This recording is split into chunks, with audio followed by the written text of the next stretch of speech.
Hello and welcome to Franchising Uncut, a spin-off of our Tell Us Your Effing Story podcast series where BDC Partners, we're a retail and franchise advisory business, and we go behind the scenes in talking to the leading industry people in the franchising sector. Franchising Uncut, we talk about different topics in the franchising sector, and today we're here with Vaughn, McGuinness and Keith Doyle, the directors of BDC Property, and my co-host John Sully. That was a really fucked intro, but we'll go with it anyway. Good start, It's Vaughn. too long to do it again. No, we're not doing it. We're not doing it again. We're here. So boys, I just thought, just tell us a little bit about the business. So in the property sector, so just in shopping centres, what sort of, where's the business go? Focus Yeah, I'll take this one. Shopping centres is a big part of what we do, but it's not the only thing we do. We probably work across all the asset classes in property. So, whether it be different classes of shopping centre, a small, neighbourhood shopping centre up to a super regional. But then we work across large format, pad sites, and any requirement that a client would have in relation to property, we'll fill that void. So shopping centres is a part of it, but there's a big other scene that's out there on the property side, which is probably growing as part of our business in the last kind of couple of years. Would you agree? I think that's grown very quickly. That getting into those big box sites has really kicked us along. Yeah. So We're all going well today. That's very easy for you to say. Put your Freddie teeth was in. the devil. How do you reckon you're doing more shopping centre deals or more high street and homemaker centre? Well, in big box, there's three, isn't it? Well, yeah. But very little Big in box the is high not street. just homemaker though, is it? No. No. Large format retail's more than homemaker. Right. And it's diversified a lot from that true homemaker sofa business. Yeah, furniture, big box. Yeah. So where do you reckon it's? Could you have a guess as to what? Oh, look, we're no, doing I think 60% shopping yeah, centre. it's probably 40? probably this year it's probably been 70-30, but it's heading towards 60-40 as we get into the rest of the year, and look, that's partly driven by the clients that you've got, and we have kind of. I think we've focused a little bit on diversifying somewhat and getting away from shopping centres. And some of our clients now, like we've got like swim schools, for example, or we represent Totally Workwear or, Planet Fitness. And these are clients that take 2,000, 3,000 square metre boxes, which is just very difficult to get in shopping centres. And that's why we play in that larger format space. So it's kind of been an organic growth for us to grow the business. But shopping centres is still probably a core part of what we do. And that will remain. But I think it's interesting to see how probably the landscape in that area is changing, because some typical retailers are looking over their shoulder a little bit to those formats because rents are cheaper. Yeah. And they're still driving good traffic. You got convenient parking, and as the mix changes, as the Vaughn's point about, like where they would have started as a big furniture box, the mix is changing. And now you're getting food, and you're getting a bit of soft furnishings, and you're getting all sorts of different options that if the zoning is there, it allows a lot more retail to play in those formats. And, the rents are predominantly cheaper. But the one down in Mornington, the homemaker centre down in Mornington, Yes. that coffee shop there on the corner Yes. next to Sheridan, that heaves, Yeah. absolutely heaves. So people are... I'm assuming they're just coming for that. They're just there shopping with all the rest of the homemaker shit. So You'd be surprised because, you've got Harvey Norman there, you've got a Good Guys, you've got some good, strong Aldi's there, you've got Rebel. So Rebel, people will JB kind of Hi-Fi just, to start, yeah, exactly. So people will probably, and then you've got the school across the road. And then, I think there's probably different reasons as to, where that's dragging its customer base from. But I think a lot of it would be generated by the people that are driving in to shop in that asset. Well, they've evolved too. They're not just Saturday, Sunday trading assets anymore, those boxes, because the mix has changed. yeah, And that'll help the cafe operator who's, going to make a living, and he might be the only espresso machine in the entire 15,000 square metre box. Yeah. Where you go into a Westfield Miranda and there could be literally 84 espresso machines. yeah.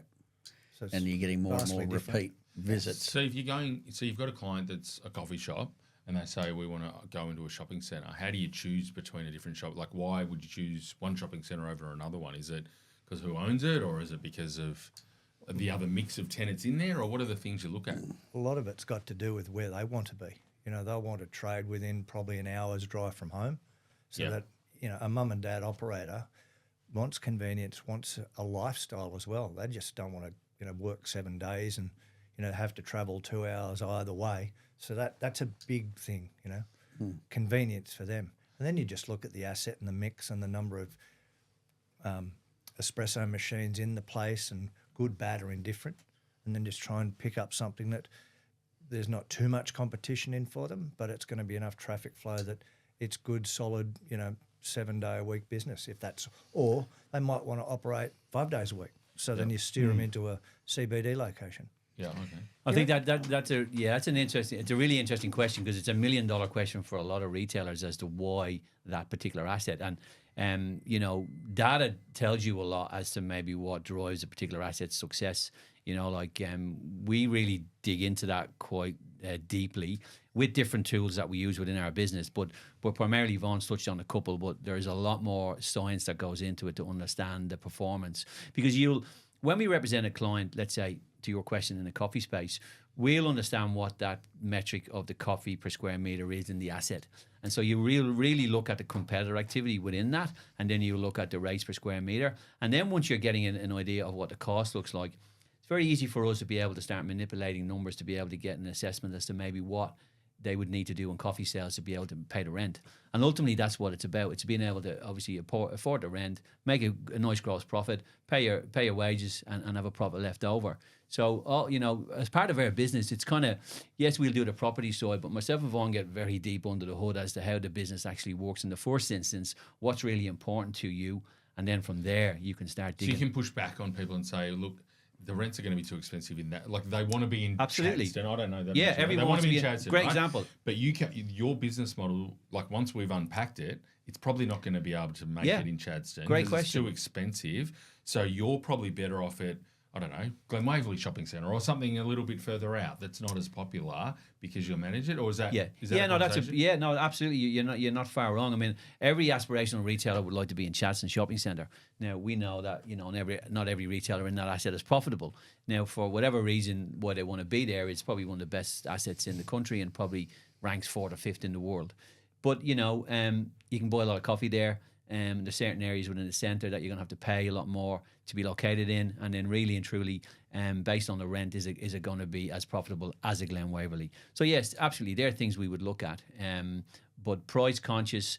There's only X amount of margin on coffee and cake and whatever else. So Chadstone somewhat can be out of you know, people's reach. You know. So do you think people nowadays are getting smarter with who their customer is? Because if they're coming to you and saying, okay, this is our customer, here are our competitors, here are our, well, maybe they're not doing this, here are our complementary retailers. Are they getting better at that? And then you guys go and say, right, well, based on what you've just said, this is where you should be. So are they getting better at that, or are they still full of shit? I think it's fair to say some are. Look, we're very lucky. We're very lucky. We represent some big international retailers like Adidas and TK Maxx, just to name a couple. But then we represent some really small independent family businesses, and some are good at it, and some maybe are not so good. Some think they're good at it and get it wrong, and they need a little bit of assistance. But I think ultimately, you know, if the retailer has the customer's best interest at heart, you know, they've got a good idea as to what that customer looks like. But you'll be surprised nowadays, there's not as many businesses actually tracking PO box data and, you know, really asking enough questions on the customers as to the service. Are they happy with prices? You don't see it a lot, you know. So the reason for failure are not always just location. Sometimes the back of the business is probably just not set up right. But there's certainly questions we like to ask when we take on a new client, because we really want to understand what makes it tick, and then from there down, yes, we can try and match the asset, because it's a big part of it. You know, you've got to sometimes disappoint them a little bit and say, well, you know, that asset's probably not performing as well as you might think. Here's an asset where the competitor activity is a lot less, and you know what, the rents are a lot more achievable, and we think you'll probably be more profitable here. And some listen to that, and most of them do. You'll probably get the odd one that probably doesn't. But you know, when you sign a 5-year lease and you get it wrong, it's a very, very expensive mistake to make for any retailer, irrespective of the size. So our job with me and Vaughn and the team, we just try and really make sure that people don't do that. We've kind of not taken on clients on the back of some of that before, whereby we just don't feel we can offer you the support that you'll need because we don't necessarily agree with it, and we'd rather someone else get you into trouble than us. That's right. And so data, you're saying that the data that's obviously one of the big changes. Like, back in the day, it was all about negotiating what sort of deal you could get rather than data. There's a lot more data available now? It's not that there's a lot more data available. It's about using the data. Yeah. The data's always been there. All we do for retailers is what I did to retailers when I was at Westfield. We're just using the data against the landlord as a negotiating tool. Yeah. So we understand everything there is to know about that particular asset, and we'll benchmark that asset against 2 or 3 of their other retailers' other stores, as an example, if they're multi-site users. And then you just run the argument based on the sales capacity of that store versus these other 3. And that's just one data set, but it's a key piece of a growth strategy and a good negotiation. Do you think we were just having a chat with Martin Rose, who's quite anti-landlords? Do you think landlords are getting more collaborative nowadays, or are they, obviously they've got shareholders, but are they getting more partner-minded, or is it still... Keith, why are you smiling like that? There's only one. No, that's unfair. Yeah, there's some big institutional landlords who aren't. There's some big institutional landlords that are. Yeah, and there's a lot of landlords in the country, and it's about being able to have a conversation and just solve a problem sometimes. So it's an interesting question, because the answer is it should be an absolute resounding yes, right? Yeah. That collaboration and partnership is a big part of what you do. And look, it sometimes can be that way with some of them and start that way. You can sometimes find when you're starting to get to an end of a lease, for example, where, it can get a little bit stormy, the waters that but look, I think we go best intentions laid bare. It's all about relationships for us in this business, and it's really important for us to have a really good relationship with all our landlords, and we do. We're lucky that we do. But I think, and look, I do believe at times, they are getting better. They're really focusing on that customer too for their asset, as to dwell time in the asset. Why are people coming? Is it for food? Is it for cinema? And then you might go to Adidas and buy a pair of trainers, or you go and you shop in TK Maxx. So I think they are looking at it, but I think ultimately, what we're finding is rent probably dictates a lot of the conversations before they really understand what the retailer has to offer. So why does one shopping centre perform so much better than another one? Is it just because that owner spends more time understanding the customers coming in there, or? Yeah. Well, I suppose again, if you use an example of Chadstone, we're using that as the benchmark. Yeah, that probably is the reason, because you've got significant parking. They'll always upgrade their parking. Their mix is fantastic. They've got best in class in most categories, and the centres run well. So every touch point where you look at the centre, it's fantastic. And not all shopping centres are like that. You'll find in some shopping centres, a client might say to us, well, I've heard X shopping centres performing really well, and it might be in a particular category.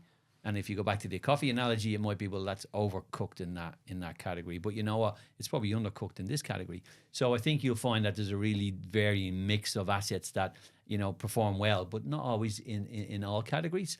And we need to understand that for our clients, because it's really important, because they all look great. They'll all look shiny. They'll all look fantastic. But, are the sales there? Is the customer there? And John, to your point, is the customer that's shopping with you or buying coffee with you, are they walking in the door? And that's what we need to understand. And that's a big part of what we do. And that's where data does come in, by the way, because we've got a lot of tools now where data can drive us in that direction. So outside of the retailer collecting it, there's a lot we can look at. A lot of levers we can pull. What data are you getting for strips? What can you collect for strips? It's trickier. It is trickier. To be honest, we probably the relationship with our industry is probably more helpful when it comes to strips. Yeah, sharing info. That's where you get sharing information. Yeah. That's probably where and then. But we've all within our team at BDC Property, we've all kind of worked in that area. So when you add it all together, and the context that we've all got, you ultimately get what you need.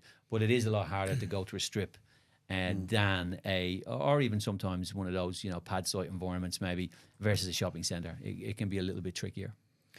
So what about on the retail side? You've seen some retailers that have been very successful globally, and then other retailers that haven't been successful. So what sort of ingredients make the good ones? Because some of the ones that are successful overseas aren't necessarily successful here either. Yeah. So sometimes it doesn't translate to the market. But others smash it when they get here, and so what's this thing? For me, about it's retail? customer. For me, it's for any retailer, irrespective of whatever category they're in, it's all about the customer. If they don't put the customer first in everything they do, from the day they open, the minute they open the shutter, right to back of house to the changing room, they're always going to struggle. But and you'll find that the businesses are doing that, and have all those touch points, and look, they've got a good product, and they'll tend to be successful. But I think understanding your market is probably key. And we've got some challenging times in Australia at the moment with retail, and there's some retailers really struggling at the moment, and some for other reasons, maybe post-COVID haven't really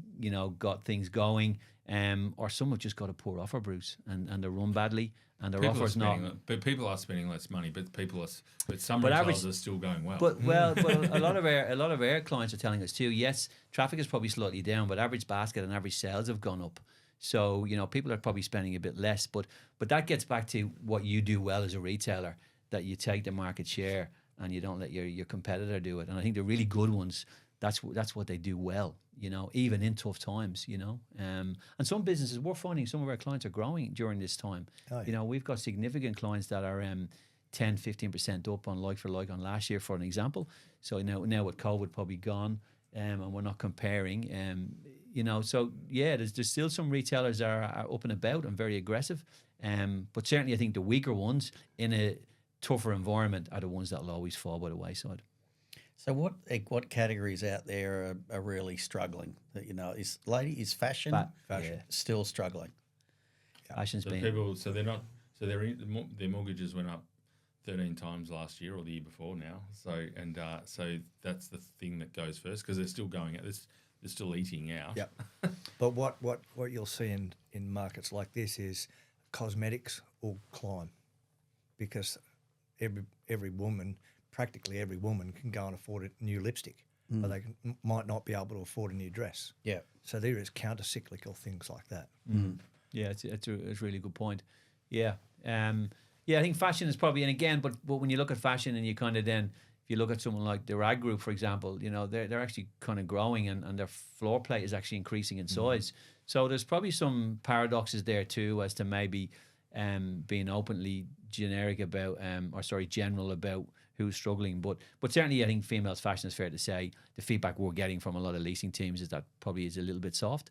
And again, from some of our clients, we get some good intel, and they speak to us about their business. But I think it's in these times it's every man for himself, isn't it? And the strongest will certainly prevail. Do you remember coming out of COVID and people were using that term, what was it, revenge spending, that they'd been locked up? Do you remember that? Yeah. Do you feel like that's, like, after the last 12 months, it's been everyone's had no fucking money whatsoever? It's gone, mate. That money's gone. No. You know what they've done? Revenge spending now. You know what they've done? They've spent it on holidays. Every fucker's been on holidays for the last 2 years. Post-COVID, and we've seen that even within our industry, where people were gone for a month or 5 or 6 weeks, and you'd say, well, I haven't been on holiday. Where is he? Spain. I built all this leave up, so my boss, I said, hey, go and take, and everyone's in Greece. Yeah. So I think the revenge spending is... I went down to Point Nepean. That's good. But I think the revenge spending is gone, John. I think I'd love to think it's still there, but no. So the challenges for the retailers, so if they are looking to grow and they're looking at new sites, new locations, what are the big challenges for the retailers now then? They've never changed. Space.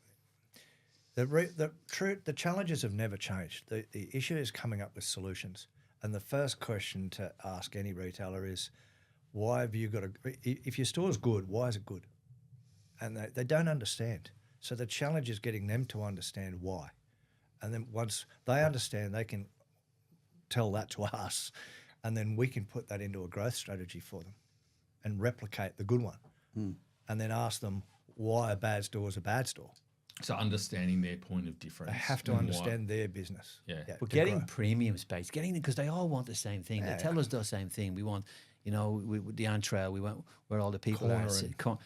They all want the same thing. And unfortunately, shopping centres are not built that way. We all know that. So I think premium space is a problem, and larger space, which is probably lending back to how we started this conversation around different asset classes and larger format. Getting big box within the shopping centre environment now is one, expensive, and two, really hard. So, if you're looking for 1,000 square metres in a shopping mall, you certainly won't get something on the main run. And if you do, you're going to pay for it. So I think premium and good space, because the reality is with how things are going now, with the cost of construction and materials and labour and all that, none of the centres are developing. So we've got... They're only repurposing space now. Exactly. So repurposing space from some of the larger format, department stores, winding back a little bit, creating some extra floor plates there. I think Rouse Hill has got a development happening, but there's very little development happening. So actually getting key premium space, even in a tough environment, is not as easy. And I think that's one of the challenges for someone that's growing. And we've got a lot of clients that are growing. So we're seeing that, So we're having to be patient, waiting. And most people are on 5-year terms, 5-year leases. So we're a little bit lucky though, mate, in that we're involved in conversations with landlords whilst they're trying to figure out whether it's a downsize of Myer or a closure of Myer or downsize of Big W, whatever it is. We're constantly talking to the landlords, so we know what they're doing in that regard. And then when there's potential sale of assets, we're talking to the potential buyers as to what we might do with the asset with them, who we can put into a whole floor plate of Myer or whatever, take out an entire food court, whatever that play is, we're having those conversations up front. And that helps our clients a lot get space before it goes to market. Yeah. And with the space, the talk about experiences in retail centres, so it's not all about buying food and buying fashion. So like putting in play centres and all sorts of stuff into the shopping centres, and then office and mixing up the use and stuff like that.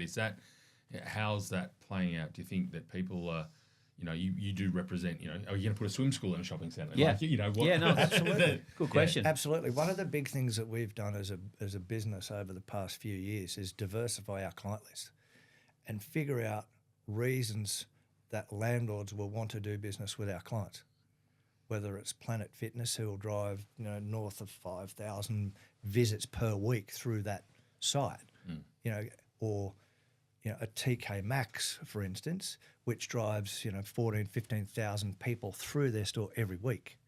Getting in, wow, it's massive. Yeah, we opened a TK Maxx in Campbelltown Mall, little sub-regional shopping centre. Good little asset. We moved 1.1 kilometres down the road from one shop to another, and we lifted that shopping centre traffic by 15%. Overnight. It's a big needle mover, isn't It's it? massive. Yeah, for one retailer. And those are the things that we talk to the landlords about. That's the reason that they want our clients in their assets. But it's a good question because, if you look at Knox, Westfield, what they did this year, for example, they put a swim school in. Sorry, they put a swimming pool in. They put a basketball court in. They put a big library in. So that kind of community feel is a big part of what the landlords are asking themselves now. How do we get more people into the asset? How long and how much longer can we keep them? So, so to Vaughn's point, how our client list reflects now, we want BDC Property to be the first one that they call.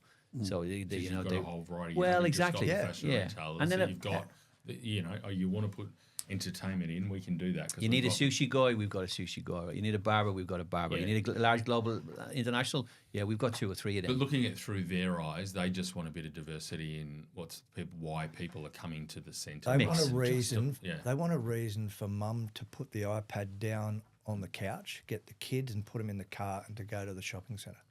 And the more we can give them that reason, the better off the landlords are, because they've lost it. The department stores have lost the reason to be. That's right.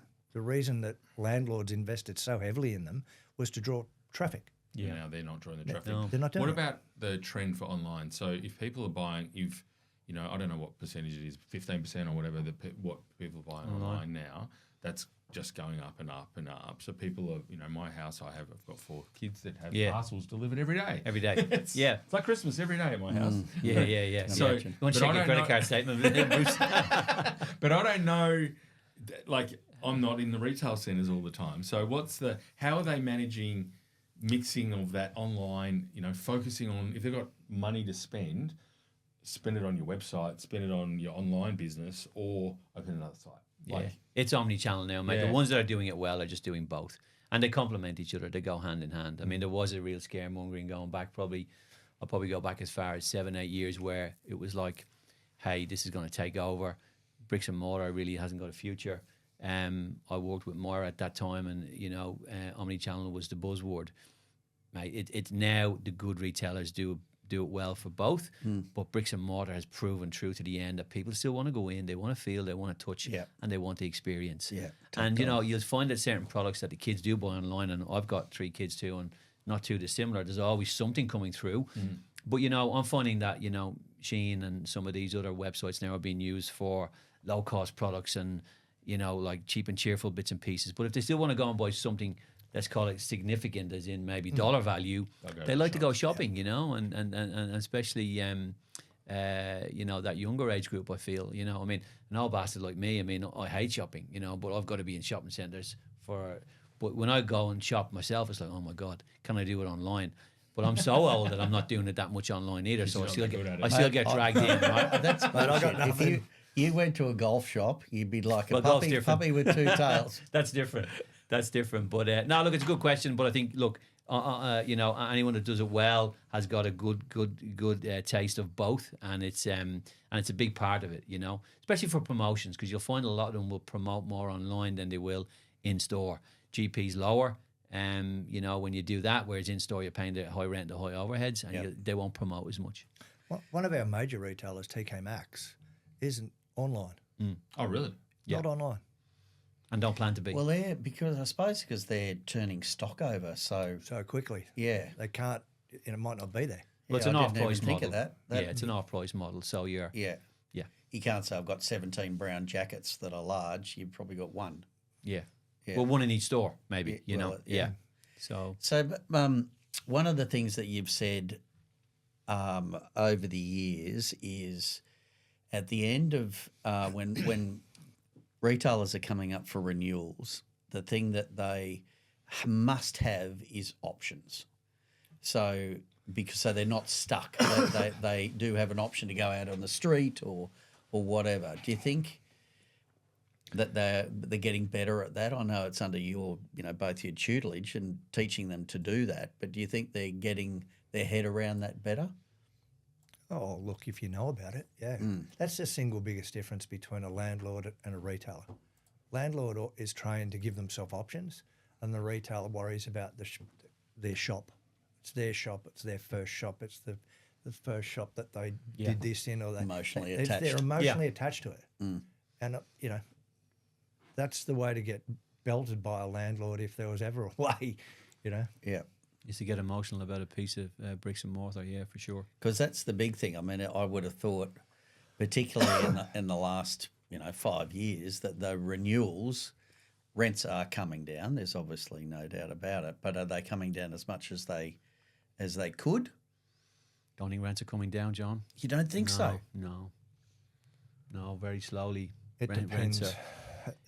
I can give you examples of rents that have come down. Yeah, but as a general statement, I'd say as a general statement, I'd say no, because landlords have got one mindset: it's growth, it's upwards only. It's kind of. But we do a lot of renewals within the business, and we have had some success, and some success looks and feels differently for every different retailer. But by and large, getting right backs is it can be difficult. But if they're overcooked in the first instance.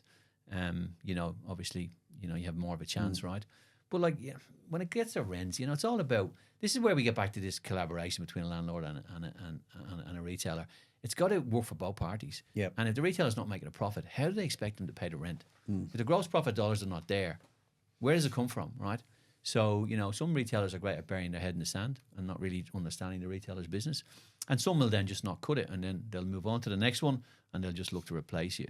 And that's unfortunately where we do see a bit of that. And that's probably where, you see the sad side of the industry, because it's not necessarily about what they've done in the asset previously and built up a trade. It's purely just about getting that number increased every 5 years. Yep.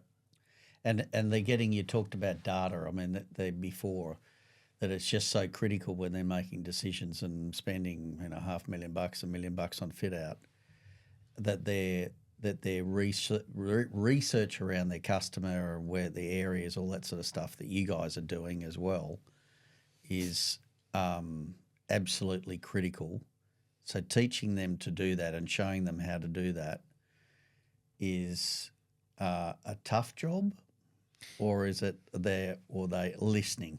No, look, some are better than others, and some don't want to be taught. Some just want to be told, and some just want us to do it for them, and then others are better embracing it and learning. And like what our business does well is, and we spoke about TK Maxx, for example, we spoke about Adidas, but they've got their own property departments within their business. Where we come in is we plug in and we assist and we add an overlay.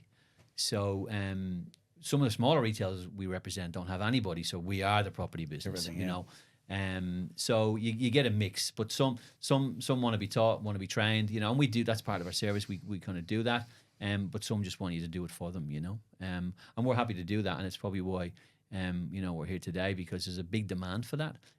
Because the reality is they'll work across an asset with one set of eyes. They've got one lens. Let's say they're a coffee shop operator. We've got 30. Yeah. So we can gauge the temperature of an asset across so many different categories and understand what's happening, what's not happening. To Vaughn's point, what's going to close, what's coming back, what's opening, who we're putting in, who we're not putting in. And we can add that value. Unfortunately, a retailer can't do that. And that's where they see the value in us, So that's an interesting... They always get wide open when they actually start seeing that information. Yeah. We're going to finish up in a sec, but the last thing is what sort of challenges are you seeing in the market at the moment? Like, what's the biggest issue for your clients? The biggest issue? There's just so many. I'd say that construction cost piece is expensive, because anyone that's looking at renewals or building new stores, it's costly, very expensive. Still not coming down? No, I mean, I'm being Probably told never will, I suppose. Won't go backwards. Yeah. Well, what I'm hearing is getting better is that the prices have stabilised a little bit for materials. However, labour is very unstable. So I think it's like shop fitting is an expensive business. Yeah. It's like, for a retailer to make a mistake when they open a shop, it's just so damn expensive if you get it wrong.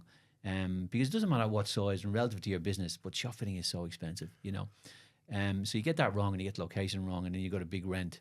It can really, really harm you, So I think that for me is probably one of the biggest challenges, because if you're not growing and you're renewing and you're renovating, there's a cost to that. And I'd probably still say space, Bruce, like getting premium space in the right assets. It's not like just readily available. You really need to understand where it is, where it's coming up, what lease expiries are coming up, and be able to advise retailers that's the trick. Yeah. Knowing what's going to happen before it happens. Are they downsizing their stores? Getting smaller because of those costs, you think, and rent? Oh, there are, like the department stores are definitely downsizing. Yeah. The discount department stores are tending not to just shrink. The models is as the model was. Pharmacies, are they getting smaller, do you think? No, not really, mate. There's different pharmacy models with different size requirements, yes, but they're not shrinking. By and large, I wouldn't think they're shrinking. No, I'd say probably the opposite. They're probably getting larger footprints. A lot of retailers are looking larger, Now, I think if you need a hybrid model to get access to an asset, people are coming up with a hybrid model and will maybe shrink to be there. TKs are being a lot more TK flexible. Maxx probably when we started with them probably was a slightly larger footprint, but now it's slightly smaller. And, but Adidas, for example, going forward, we're probably looking at opening bigger stores. So it's probably depending on who you are, really, So very good. Cool. What else we got? No, I think we're done. Right. We're done. I was going to say something rude then. No, that's great. Well done. Thanks, Okay, gents. thanks, guys. Thanks for having us. Thanks for listening to our BDC podcast, and I hope you've enjoyed what you heard today. Remember to like and subscribe. Thank you. Cheers, boys. Cheers.